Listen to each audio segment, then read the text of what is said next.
128 мың адам үйленіп бар мен туылдым да дүниеге ше. Әркім өзінің ролында жақсы ойнаса ролін, ол керемет кино болар еді. Отбасының қаржысын кім басқарады? Тек әйелдер мықты. Біз сынып қаламыз. Ол тақырыпқа кірсеңіз ше, ол жерде инструмент, біз жалғыздықтан күйзеліске түсеміз. Біз екеуміз біргеміз, қарама-қарсымызда проблема отыр. Давай бірге шешейік. Біреуінің әлсіз, біреуінің мықты екенін білдірмейді. Екеуін тапсырмасы екі түрлі екенін білдіреді. Бытовуха мынандай жек қояды шынымен. Енді ол маған бала туып берді дейді бірсе. Бұл әңгімеде де менде спорный не бар ше, андай. Біздің қатын түсінбейді деп айту үшін, мен оған түсіндіре алу үшін не істеп жатырмын. Оны мен өшірейін. Сен жат, күйеуім балалар қарамайды.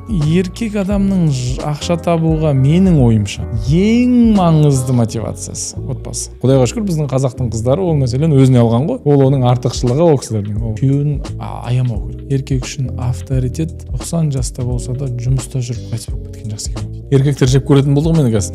Мына подкасттан кейін.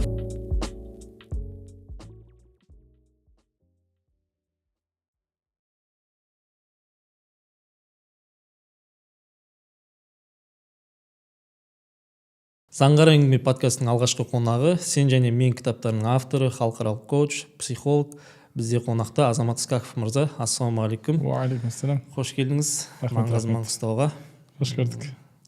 Жалпы біздің подкасттың мақсаты отбасы құндылықтары. Сол туралы сізбен әңгімелессек. Отбасы құндылықтары дегеніміз не, яғни ол құндылықтарға нелер жатады деген секілді өзіңіздің пікірлеріңіз. Күшті рахмет, шақырғандарыңызға рахмет. Қарым-қатынас тақырыбын қазір қатты зерттеп жүрмін. 3-ші кітабын жазып отырмын бұл тақырыпта. Қарым-қатынас бізде 4 дәрежелі болады. Ең маңызды бірінші қарым-қатынас ол өзіңмен қарым-қатынас. Екінші жұртпен қарым-қатынас, айналадағылармен. Осының ішіндегі бірінші тақырып ол отбасымен қарым-қатынас. Өйткені мынандай бір шеңбер деп алатын болсақ, ортадағы шеңберде мен бармын, келесі шеңберде менің отбасым бар. Оның келесі шеңберінде кете береді ары. Достарым, қоғам, әріптестерім, анау деген кете береді, үлкейе береді. Екінші маңызды шеңбер ол отбасы. Сіздің отбасыңыз. Одан кейін үшінші қарым-қатынас бұл уақытпен қарым-қатынасыңыз. Яғни өткен шақ, болашақ, қазіргі шақ. Анау айтады ғой, қазір атақты ғой жаңағы өткен шақтағы травмалар, установка, блок бір нәрсе дегендер. Қазіргі шақпен жүр деген. Иә. Төртінші қарым-қатынас ол концепттермен қарым-қатынас. Мысалы, менің ақшамен қарым-қатынасым, менің қиыншылық деген тақырыппен қарым-қатынасым деген сияқты. Осындай концепттермен осы 4 қарым-қатынас. Енді бізді Алла тағала социалды жаратылыс етіп жаратқан. Біз жалғыз өзіміз өмір сүремейміз. Адамдар өмір сүре алмайды. Қанша интроверт болсаңыз да бәрібір біз адамдармен байланысып өмір сүреміз. Қазіргі дәуірде бір проблема бар. Бұл кәдімгідей бұл туралы дабыл қағып жатыр. Америкалық зерттеушілер бүйтіп айтады. Біз қазір мына виртуалды достарды көп дос деп ойлап қалдық. Яғни былай да офлайн кездесулер азайып бара жатыр. Бұрын біз сыныптастармен кездесеміз, апта сайын жиналамыз, жігіттер болып немесе отбасымыз болып, немесе бұрынғы әулеттер, бірақ енді батыста әлі күшті сақталған ғой, садақа, той, ол жақсы. Енді бір уақыттар мен бұл кезеңнен өттім да, андай. Мен ойладым, менің 110 мың досым бар ғой деп ше. Ол Инстаграмда өте жақсы, ол оқырмандарым круто, шынымен де күшті кісілер. Дегенмен мен былай отырып, қарама-қарсы отырып, шай ішіп отырып әңгімелесу бөлек әңгіме. Енді осы байланыстардың арасында Алла тағала бізді қоғамдық жаратылыс етіп жаратқан болса, социум өте үлкен рөл ойнаса, осы жердегі бір отан дейді ғой, ол отбасы. Енді менің пайда болуым үшін 2 адам керек, кем дегенде. Сіздің пайда болуыңыз үшін кем дегенде 2 адам керек. Енді бір қанша 7 ата-атасында дедім мен 128 мың адам үйленіп бар мен туылдым да дүниеге ше. 7 атадан есептегенде ма? Жоқ, 7 атадан емес, бірақ осында бір уақыт айтады, 1000 жыл дейма сондай. Анау пәленше үйленді, оның 4 баласы болды. Оның 4 баласын мына кісі ана кісінің қызымен үйленді, одан кейін мынау үйленді. Сөйтіп 128 мың адам бірікті да мен дүниеге келдім да. Осы жерде енді бұл Алланың құдіреті ғой, енді случайно болып қалған жоқсың дегендей ғой, енді барлығы жоспарлы түрде. Осы отбасы қарым-қатынасында мен сұрақ туындады. Мен үйленгеніме 15 жыл болып қалды. Сұрақ туындады. Қалай болу керек? Бізде мен көп айтатын бір сөз бар. Инструкция по применению деп айтам да мен. анау бір телевизор алған кезде инструкциясы бар ғой. Иә. Оқымаймын мен оны. Телевизор бұзылып қалса оқимын ғой әдетте. Немесе кез келген бір техника сатып алсақ, ішінде бір кітап тұрады, инструкция деген. Оқымаймын мен оны, бұзылып қалғанда оқимын. И мен өзіме көп мынандай сұрақ сұраймын. Менің денемнің инструкция по применению бар ғой негізі, Иә. зерттелген ол нақты қадамдар. Енді отбасы деген тақырыпта инструкция по применению бар ма деп сұрадым. Көп қой, өте көп. Қалай құрылады, қашан құрылады, не үшін құрылады, миссия қандай. Мысалы, діни аспектте пайғамбарымыз саллаллаху алейхи вассалам айтады, мен үйленіңдер, көбейіңдер, өйткені мен ақыретте сендердің көптігін, үмметімнің көптігімен мақтанамын дейді. Тамаша, бұл миссия. Енді егер мен үйленгенім менің еще сауап болатын болса, одан кейін менің ұрпақ жалғастырым деген сияқты. Еще ұлттық құндылықтарда да бізде қазақтарда өте маңызды. Ұрпақ жалғастыру деген сияқты. Енді біз қазақтарда ғана емес, біздің миымыздың маңызды тапсырмасының бір менің гендерімді жалғастыру керек болды. Маңызды тапсырма ол. Біздің миымыздың көп бөлігі жарақаттанып істемей қалса, ортасындағы тұрған кішкентай амигдала бөлігі жұмыс істесе де біз ұрпақ жалғастыра аламыз. Андай тамақ жейміз, ұйықтаймыз, және ұрпақ жалғастыру миссиясын ешқашан ұмытылмайды деген сияқты. Енді осы отбасы қалай мән беру керек? Неге маңызды? Өкінішке орай кейбір нашарлау статистикалар бар елімізге қатысты, үйлену, ажырасу тақырыбында. Барған сайын үйлену тақырыбы да кішкене сиреп бара жатыр, қиындау болып бара жатыр. Анау бір Еуропада қазір үйлену азайып бара жатыр дейді ғой, адамдардың жастары. Сол Қазақстанда қазір статистикада келе жатыр да, соны. Мына 2023 жылғы мына Маңғыстау статистикасы келтірілген бір сайтта. Алдыңғы жылға қарағанда үйлену статистика азайып бара жатыр да, адамдарында. И әрі ажырасу көбейіп бара жатыр. Қазір Қазақстан алдыңғы орындарда соның ішінде. Ол азая береді. Сол құндылықтар бойынша жаңағыдай да мақсаттары, соның бір белгілі бір нормалары қалай бізге. Енді әрқайсының өзінің бір несі бар, жауапкершілігі бар. Әркім өзінің ролінде жақсы ойнаса ролін, ол керемет кино болар еді. Мысалы, елестетіңізші, сіз анау самолетте отырсыз, стюардесса ханым сізге шай әкеп береді, сұраған нәрсеңіз көмектеседі, сіз сұрайсыз, салфетка беріңізші деп әкеп береді. Бірақ сіз тұрасыз да, жоқ, мен істеймін дейсіз. Барасыз бір жақ шай алып келатып, шалынып қалып біреудің үстіне төгіп аласыз. Немесе анау салфетканы сіз бүйтіп беруіңіз керек, сіз алып бүйтіп мына жақтан бере салғансыз. Сіз тұрдыңызда тамақты беріп атып, білмеймін, дұрыс емес беріп қойдыңыз, бір нәрсе түсінбейсіз ғой. Енді сіздің роліңіз ол жерде әдемі ойнай алатын роліңіз ол пассажир болып отыру еді. Жолаушы. Сіздің максимум күшті ойнай алатын роліңіз ол жолаушы болып отыру. Бірақ жоқ, мен басқа рөл ойнаймын дейсің. Енді әйелдер мен еркектердің рөлі бар. Бұл пәленбай ғасыр бойы біздің ұлттық ұстанымдарымызда бар, дінімізде де бар. Бұған қатысты роль шатасқан кезде көп нәрсе бұзылады. Енді мен ойладым, енді қоғамызда андай еркектің рөлі қандай? Мен енді еркек болғанда бірінші осы сұрақты сұрадым да өзіме, еркектің рөлі қандай? Ол не істеу керек, не істемеу керек? Мысалы, жақында ғана біз Мұрат мырзамен бір әңгімелесіп, мен сұрақ сұрадым. Қаржылай. Мұрат мырза, дедім, ислами тұрғыдан отбасының қаржысын кім басқару керек? Еркек деді. Мен айтам, қазір мынандай болуы мүмкін қоғамда, әйелі көбірек ақша табады, еркегі енді білмеймін, жолы болмай жүр, сәті түспей жүр нәрсе дедім. Ол оның мойнындағы парыз, ондай әңгіме жоқ, жолым болмай жатыр нәрсе. Ол бару керек, зерттеу керек, табу керек, жыртылып кетсе, соны шешу керек дейді. Қалай да? Бұл енді еркектің жауапкершілігі. Еркек істесін. Бұл мынандай сөз емес, қатын отыр, үйден шықпа деген әңгіме емес. Бірақ дегенмен сен мықты болуың керек физикалық тұрғыдан. Онсыз да біз андай бір-бірімізбен жарысамаймыз. Ханымдар, еркектер бір-бірімен жарысамыз, өйткені мүлдем бөлек жаратылыспыз. Мысалы, физикалық ауыр көтеру тақырыбынан біз мықты болсақ, эмоциялық ауырлықты көтеру тақырыбынан тек әйелдер мықты. Біз оны сынып қаламыз. Мысалы, жай ғана бала босану тақырыбында қандай ауыр екенін үлкен мәселе. Енді осындай рөлдерді дұрыс анықтап алсақ, бөлейік, зерттейік. Отырысында отбасы кеше бір кітап оқыдым, ұшақта келатып кітап оқыдым да, накопительный эффект. И сол жерде жазушы, автор бүйтіп айтады да, біз әр жұма күні кешке әйелімізбен отырамыз да, мынандай сұрақ сұраймыз дейді бірімізге. Сонда 20 минуттық уақыт бар екен. Айтады, осы апта екеуміздің арамыздағы сезімдерді 10 балдан қаншаға бағалар едің сен деп айтады. Ана кісі айтады, білмеймін, күйеу айту мүмкін, менің ойымша біз 8 біз осы апта деп ше.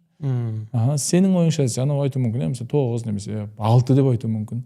сосын айтады, не үшін 6 болды, 7 қылуым үшін не істеуім керек сенің, мен саған не істейін, не жетпей жатыр. Әйел адам айтуы мүмкін, маған уақыт бөлгенің жетпей жатыр деп. Екеуміздің басымыз мүлдем екі түрлі жұмыс істейді да. Мүлдем екі түрлі жұмыс істейді біздің. Мен ойлап жүрмін мүмкін, мен жетісіп жүр дейсің ба, мен барып анда ұшып, мында ұшып, сендердің қамдарың ғой деп ойлаймын.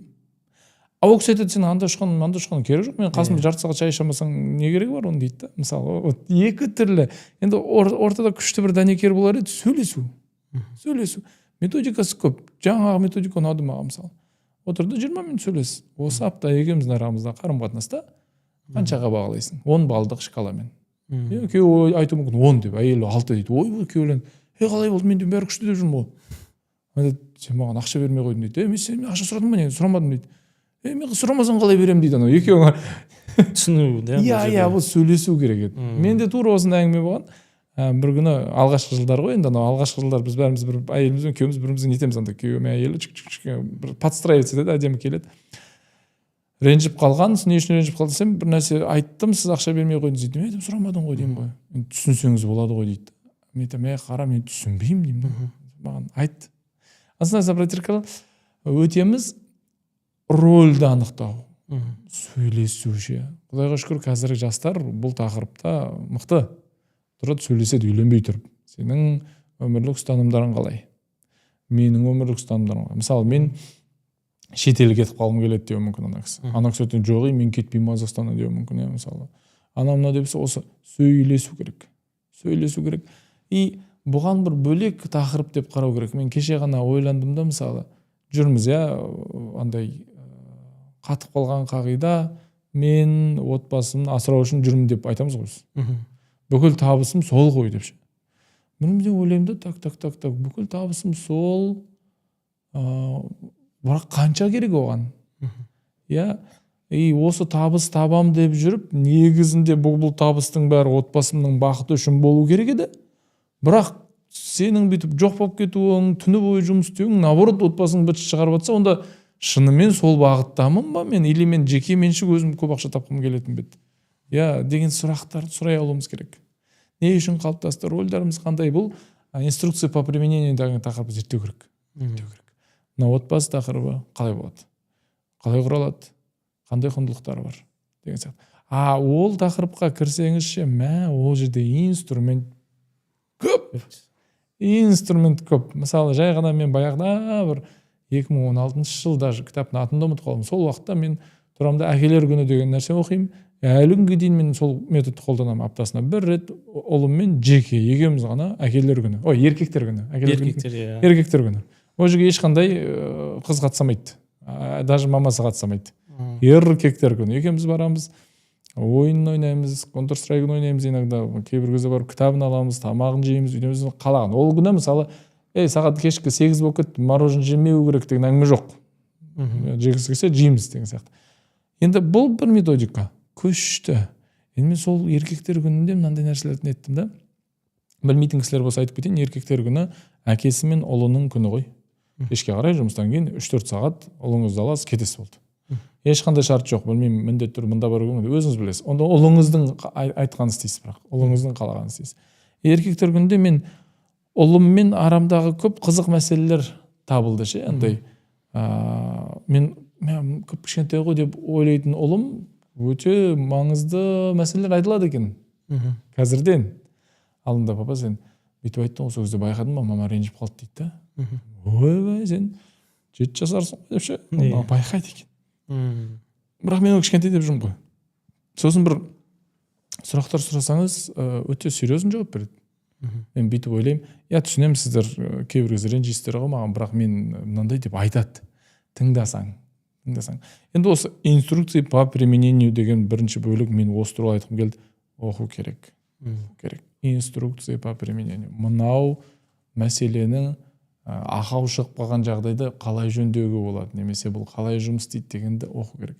Отбасы мәселесінде қазір Құдайға шүкір өте көп не бар? Инструкция. Инструкция бар, өте көп кітаптар бар, шынымен өте көп подкасттар бар. Жақсы, бұны көру керек. Андай үйленбей тұрып оқу керек кітаптар бар. Мен 2013-те не үшін үйлену керек деген сияқты қазір шығып жатыр ғой көп. Мен үйленбестен бұрын андай іздедім ше. Ол 2012 ма? Ойбай 2023 қой, ойбай. 2022, 23. Ол 2013. Сол кезде мен зерттегім келді андай қандай кітаптар бар деп мен сол кезде таппадым. Өте аз еді ақпарат, өте аз. Бір андай тек мешіттің алдында үстелде сатылып тұратын Ақнеке деген кішкентай кітаптар бар, басқа ештеңе жоқ еді. Қазір Құдайға шүкір тобырлап жатыр. Орысшасы да бар, қазақшасы да бар, ағылшыншасы да бар, сондықтан оқу керек. Енді мен өзім осы жақында үйлендім, бір 8 ай болды. Машалла. Тіпті сондай кітаптар оқыдық, жаңа не үшін үйлену керек, жаңағыдай сіз секілді айтқан секілді жарыммен алдын ала келісім жасалып сөйлесіп сондай болды. Енді бірақ біз қазір сондай ақпараттар көп, кітаптар көп, бірақ десе де қазір мынау Европа халықтары секілді қазір бізде де үйленудің кешігуі болып жатыр да. Мысалы мен байқаймын, мен достарым білімді жаңағыдай әртүрлі кітаптар оқиды, дос жігіттер де қыздар да көптеген ақпараттар біліп жатыр да. Бірақ сонда да үйленудің кештігі байқалады. Салыстырмалы түрде. Андай бір қызық зерттеу бар екен. 1850 меді, 1950 меді, сондай кезде жасалған, 1800-ау. Көрсеңіз болады, ютубта бар, бұл атақты не зерттеу, Вселенная 25 деген зерттеу, Вселенная 25. Ғалымдар кәдімгі профессор, екі профессор жаңағы крысаларға не жасайды ғой? Эксперимент жасайды. И рай для крыс. Ана жерде 4 жұп бар крыса. Зерттейді, жаңа денсаулығы мықты бәрінің таптаза сондай. И бір күшті бөлме жасайды оларға. Ана жерде 4000 ұя бар, таптаза. Ана жерде 4000 крысаға жететін тамақ бар. Ана жерде температурасы идеальный крысаларға арналған. Сосын су жеткілікті. Ана жерде күнде тазарады. Енді күшті жағдай жасаған ғой. Жәннат жасап қойған ғой енді бұл экспериментальный крысаларға. Анау нәтижесін оқысаңыз, анау шок боласыз. Битеді. Біраз уақыттан кейін көбейеді. Бәленбай 1000 крысаға жетеді. Бірақ сонда да ешқашан 4000 үй керек жоқ еді. Максимум 2000 үй керек болды оларға ше. Бос үй көп. Таптаза бәрі. Тамақ 4000 крысаға бар, всегда жетеді. Су всегда жетеді, бірақ біраз уақыттан кейін жағдай тым күшті ғой. Мынандай құбылыстар бола бастайды. Кландар пайда болады.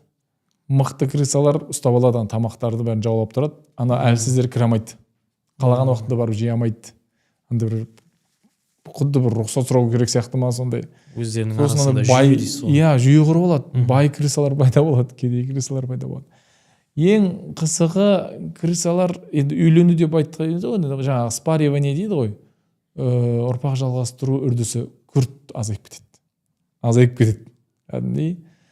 Енді әртүрлі ғалымдар әртүрлі интерпретация жасайды. Біреулер айтады, жаңағы нені жалғастыру, олардың өмір жақсы болған үшін, жаңағы өмір жастары ұзақ болған үшін асықпайды дегенге келтіреді. Біреулер айтады, керісінше дейді, жаңағы уже бұзыла бастады деген сияқты. Одан кейін келесі бір қызық үрдіс үйленбеуді бастайды, мүлдем жақындаспауды бастайды. Сосын еркектер өзіне қатты мән бере бастайды, сұлулық жағынан андай жалап нете береді, сондай бола бастайды. Содан кейін еркек крысаларға шаба бастайды. Бұл эксперимент бәленбай жыл бұрын жасалғанда. Егер біз бұдан қашып құтыла алмайтын болсақ, Аллаға шүкір біздің жағдайымыз жақсы қазір. Өте жақсы.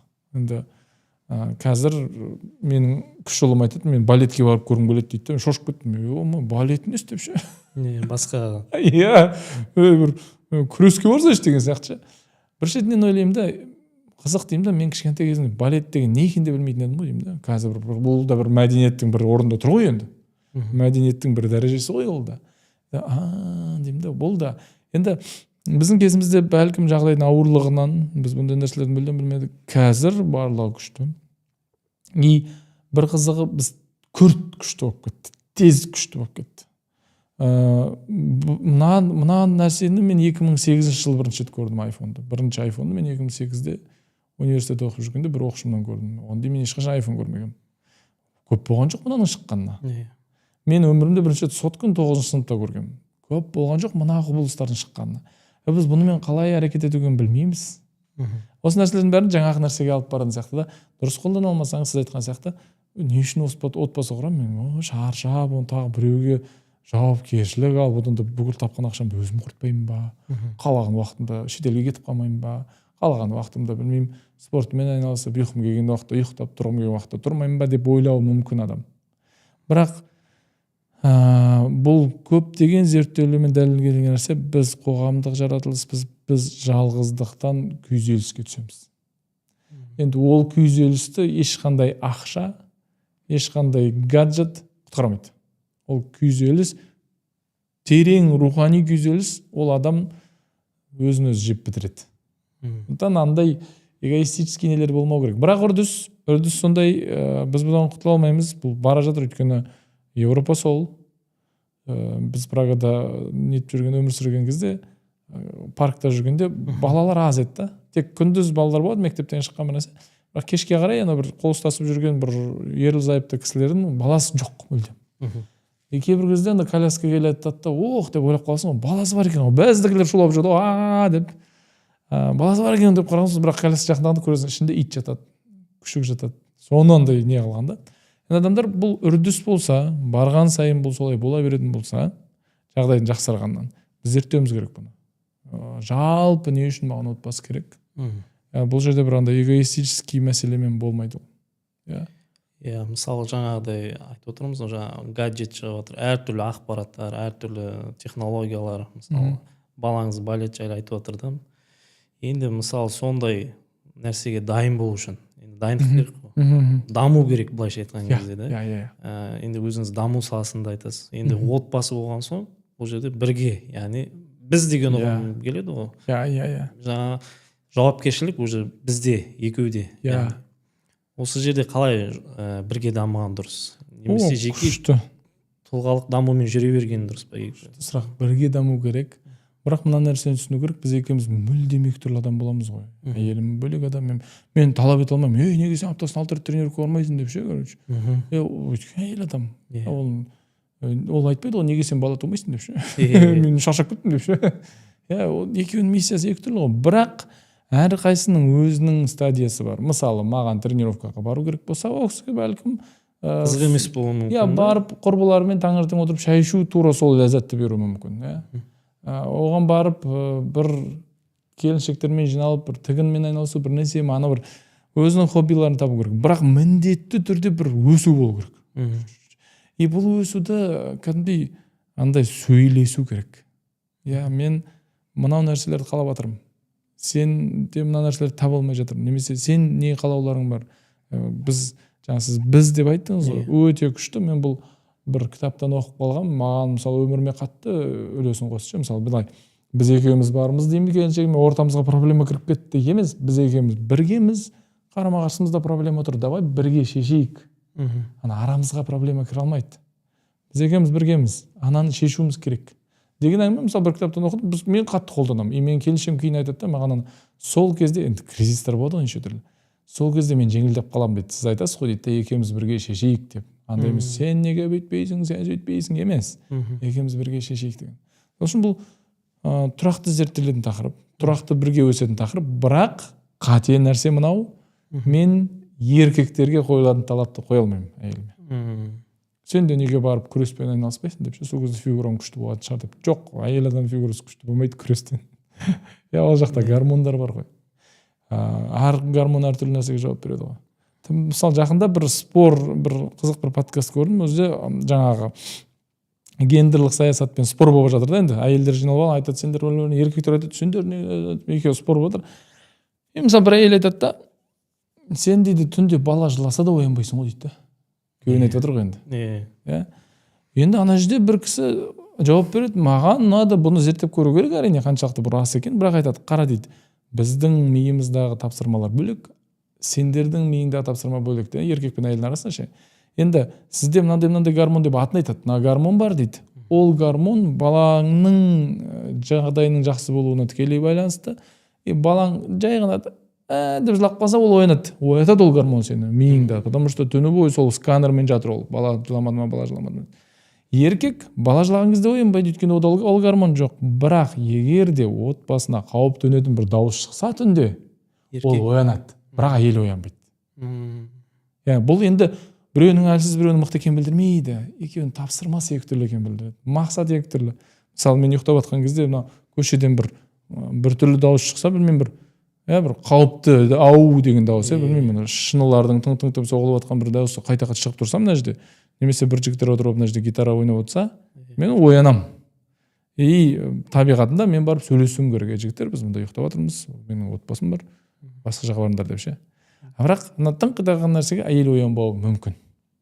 Сондықтан изначально мен жасаған қате бұл. Мен әйелімнен талап ететін нәрселерім кейін ойлаймын да, мәссаған, бұл ханымға қойылатын талап емес қой бұл. Бұл деген сен бір роднойыңды бір братаның айтып жатқан сияқты болып қалды да. Жоқ, сен ол талаптарды қоя алмайсың. Бірақ ойыңды жеткізе аласың. Мен осындай қалап жатырмын, білмеймін, қалай шешуге болады деп ойлайсың деп ше. Бәріміз қалауларымызды айтсақ қой. Сөйлесу, ашық сөйлесу. Сөйлесу ғой. Ашық сөйлесу дегенде де біз еркектер негізі дұрыс білмеуіміз мүмкін, онда ойлау керек. Былш еткізуге болмайды. Онда өзінің нормасы бар. Әйел адамдар нәзік қой. Айтуға болады, мынандай қалап жатырмын. Сен деген мына жерің мынандай деп айтуға болмайды. Мен мынандай нәрсе қалап жатырмын, бірақ сенден таба алмай жатқан сияқтымын деген сияқты жеткізіп көру керек. Сөйлесу. Екінші қағида айтатын болсам, жаңа бірінші инструкция по применению, екіншісі сөйлесу. Барлығын сөйлесу. Прям сөйлесу. Мен бір таныс кісім бар. Әрине ол да дұрыс емес, бірақ дегенмен даже мынаны айттым дейді да, что-то маған пәленше деген ханым ұнай бастады деп айттым дейді әйеліме. Әрине қырғын болады, быт нәрсе ұрысқан, ренжіген, ана болған. Қазір жақсы. Бірақ мен айтамын да, мәссаған, солай айта алуға бола ма деп ше. Енді бір шетінен ол да жақсы шығар. Сол жерде ол сөйлессе, неге сенмен мысалы бір нәрсе жетіспей жатса сен іздейсің ғой барып. Сол деген сияқты сөйлесу. Екінші мәселе сөйлесу керек. Бүкіл барлығын ашық. Бірақ әдеппен әрине. Әдеппен. Сіздерде енді анау өзіңіздің еркектер күні деп айтып кеттіңіз. Әйеліңізбен бір стакан кофе ішу жақсы күн деген секілді дәстүрлеріңіз бар да? Ол бізде аптасына 2 рет свидание. Мен бұны бүкіл менің шәкірттеріме тапсырма берем ғой. Айтамын, аптасына 2 рет, екеуіңде жеке деймін да. Сен 5 балаң болуы мүмкін. Балдарсыз. Баласыз. Балалармен ол отбасы күні бөлек. Отбасы күні жасаңыз деймін да. Жексенбі, сенбі күні барлығыңыз шулап шығыңыз. Пикникке барасыз ба, тауға барасыз ба, кино барыңыз. Бірақ осы бытовуханың арасында қалып қоймау өткенше өте ауыр. Бытовуха мынандай жек қояды шынымен. Соны бір кезде бүйтіп байқасаң ше, ерлі-зайыптыларға құлаған алтын сырға соңғы 3 күнде сөйлескен тақырыбыңызды ойланып көріңізші деймін да. Ана төсекке жатқан кезде таңертең бала ауырып қалды, анан больницаға апарайық бір бәле. Таңертең тұрған кезде срочно садикке кету керек. Түсте кездескен кезде ана баланың білмеймін футболын бүйтіп жатырмын, сөйтіп жатырмын. Соңғы 3 күнде екеуің туралы сөйлестіңдер ме деймін да. Жоқ, анау жаңа светтің ақшасын төлеу керек. Машинаның кредиті кеп қалды. Егер соңғы 3 күнде әңгіме тек қана сол болса, сіз байқамай қаласыз. Соңғы 3 жылда да әңгіме сондай болып кетсе, сізге мен сұрақ сұрасам, не үшін бірге жүрсіңдер десем, білмеймін енді. Еркек адам бүйтіп айтуы мүмкін, мен жауапкершілігім деп. Ол негізі не үшін бірге жүрсің дегенде бүйтіп айту керек. Жақсы көремін мен деп. Бірақ шынайы да іштен ол показуха үшін емес. Соны сезу керек еді. Мысалы сен әйелінен сұрасаң, сен ана кісімен не үшін жүрсің? Жарым ғой, жақсы көремін ғой деу керек. Есігімнің құлпы деген енді әрине жақсы ғой енді. Дегенмен, бірақ бірінші іште ана сезім болу керек. Біздің әжелеріміз, апаларымыз сезім болған, бірақ сол әдептіліктен сезімін айтпаған ғой. Есігімнің құлпы деген, отағасы деген, бірақ сезім жоқ болып кетсе апасына. Не үшін жүрсің сен? Енді жауапкершілігім ғой деп. Әйелің сен не үшін әйелің жүрсің? Енді ол маған бала туып берді дейді бірсе. Бұл әңгімеде де менде спорный не бар ше, андай. Мен оған бала туып бердім, мен соны сұрақ сұрадым, бір кісі маған сөйтіп келіп күйеуіне ренжіп отыр да. Бірақ анда ана кісіге қарсы әңгіме емес бұл, просто сұрақ сұрадым. Сіз негізі бала қаламап едіңіз дедім. Жоқ, қаладым дейді. Енді бір тауып мен оған бала туып бердім ғой деңіз, ана бір қарызға неткендей болып отырсыз ғой деймін де, ол өтінді ма сізден, пожалуйста, маған туып берсін. Бұл біздің ортақ шешіміміз ғой. Екеуміз қаладық қой. Екеуміз ұрпақ жалғастырымыз келді ғой. Мен айтамын да, давай бүйтпейік деймін да, сен ана доптан лақтырып жүрсің, сен нәрсені анамнан лақтырып жүреді, айжо мен сен сұрадым ба не деген сияқты. Жоқ, біз екеуміз қаладық. И жауапкершілікті лақтыруға болмайды. еркек жауапкершілік лақтырамайды әйеліне. Бұл жерде мынандай әңгімелер болады ғой. Анау бүкіл проблеманың кінәлісі ана кісі ғой. Мысалы еркек айтады, біздің қатын түсінбейді дейді.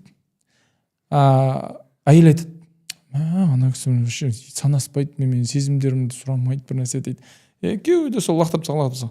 Бірақ біздің қатын түсінбейді деп айту үшін мына сұрақ сұрау керек сияқты да ол кісі өзіне. Мен оған түсіндіре алу үшін не істеп жатырмын деп. Мен түсіндіре алмай жатырмын деген сұрақ қойса күшті болады. Өзіне. Иә, өзіне. Соның бәрін талдап отырып жазса күшті болады. Так, менің қалауым мынау. Мысалы, менің қалауым таңғы 7-де таңғы астың дайын болуы деп, мысалы. Өйткені 7:45-те мен тренировкаға шығып кетуім керек. Бірақ 5 жыл болды осыны түсіндіре алмадым. Қалай айтуым керек? Мен сөйлесейін, сұраймын, саған ауыр ма таңертең ояну, или сен таңғы ас жасағың келмей ма бір нәрсе деп. Жоқ, мен просто кеш жатып қалып жүрмін. Онда не үшін кеш жатып қалып жүрсің? Өйткені анау, білмеймін, интернетті түнгі 10:45-те өшіруіміз керек бір білді.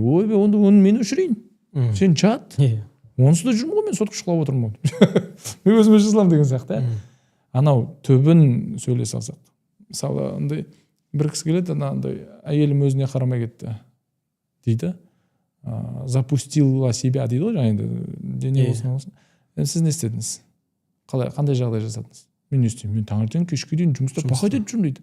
Жоқ, пақай деп жүрсіз түсінікті ғой. Ана кісі істеп жүр. Жұмысына барып келеді, істейтіндігі жоқ, жұмысына барып келеді, 3 бала отырады дейді. Мен әйелдермен сөйлесем ғой, жаңа неге келе разговор келгенде айтамын ғой.